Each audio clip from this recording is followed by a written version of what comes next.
उद्या समजा कोणाला जर एजन्सी हा बिझनेसमध्ये उतरायचा आहे, तर तो दिवस आठव, तुझं स्वप्न लिहिले आणि त्याच्यानंतर डेव्हलपमेंट ऑफिसरकडे गेले.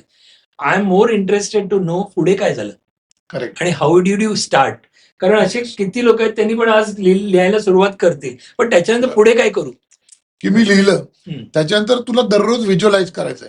ओके आता याच्यानंतर काय कर की तू पिक्चर शिकतो ओके की मला समजा होंडा सिटी पाहिजे फॉर एक्झाम्पल, तर तुला सिल्वर कलरची होंडा सिटी पाहिजे, तू कुठून तरी ते मिळव आणि ते तुझ्या वहीत चिकटव आणि त्याच्या खाली डेट टाक, डेडलाईन टाक की या दिवशी. मॅनिफेस्टेशन. हा, म्हणजे हे मला पूर्वी काही माहित नव्हतं, खूप वर्ष लागली हे कळायला की हे सिक्रेट म्हणून आहे आणि हे हो हो व्हिज्युअलायझेशन याला म्हणतात. ते आपण त्यावेळेला करत होतो, त्यावेळेला कळत नसतं आपल्याला की याला टेक्निकल काय वर्ड आहे. बरोबर. पण हे तू रोज बघत झालेलं वाचत जाती डायरी.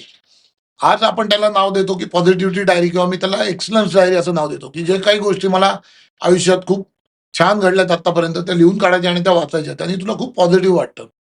आणि मग तो जर्नी सुरू झाला की मग तू बाबा हे करणार 1,00,000 समजा मला, तर 1,00,000 तर आपण काही लगेच कमवू शकत नाही. मग तू पहिला गोल घे की ₹25,000 मला पर मंथ इन्कम पाहिजे, तर कधीपर्यंत पाहिजे, मग 50,000 पर्यंत कधी त्याची जाशील, सोय पहिली. 75,000 कधी, असं करून त्यांनी ते गोल मला डिवाइड करून दिलं की हे पाहिजे. मग तू पहिल्या वर्षी काय करणार?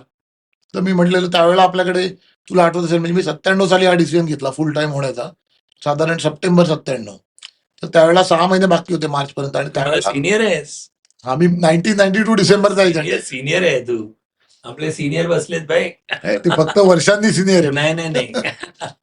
येस बोला. तर त्याच्यात 97ला मी ठरवलं की 31 मार्चला आपलं क्लोजिंग होतं, तर पुढच्या 6 महिन्यामध्ये मला 100 पॉलिसीज झाल्या पाहिजेत आणि 1 करोडचा सम ॲश्युअर्ड. त्यावेळेला आपल्याकडे 1 करोड सम ॲश्युअर्ड म्हणजे लोक हात तुरे घालायचे. करोडपती करोडपती एजंट एजंट म्हणजे. असे.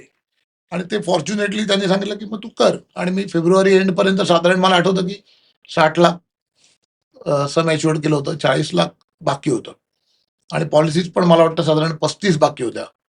तर ते मार्च एंडला मी करू शकलो, म्हणजे पॅशनने आणि डेव्हलपमेंट ऑफिसरने दिलेल्या गायडन्समुळे की रोज भेटायचं.